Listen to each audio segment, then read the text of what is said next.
This is my Balsa 50s pig. Now, as you can see, it's got the same outline as my normal urethane 50s pig. This one's 10 foot by 23 and a quarter, and it's 3 1/8 thick. Now, I'll just put it on the stand to show you some of the features. Now, a couple of the features straight away.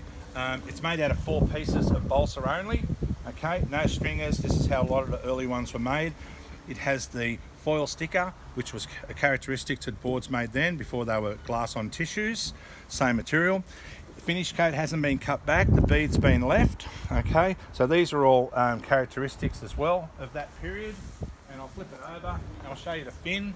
It has no resin bead around the front or back of the fin, so if you hit rocks, drop it on the road, get hit by something, it's only got the 2 layers of cloth over it. It can get damaged, but that's the characteristic of the early balsa boards. The leg wrap attachment is a hole through here.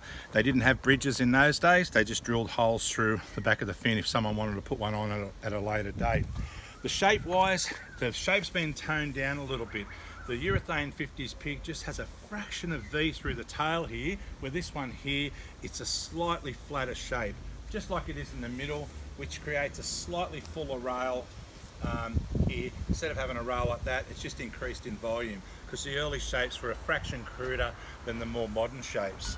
So in saying all that, the glass as well, it has 1 layer of 6 top and bottom of E-glass. That's what was done in 1959 in Australia. That's what Gordon Woods told me.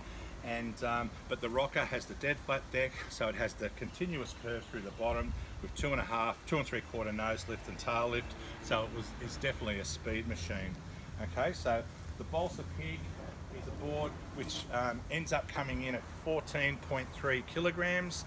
So the weight's still pretty good. You can get it in the heavier 10-ounce glass, but this is the weight that most of the Australian ones were done at, and I think that's a great weight where it's still surfable. But if you want to surf like they did on the balsa boards, this is definitely the one.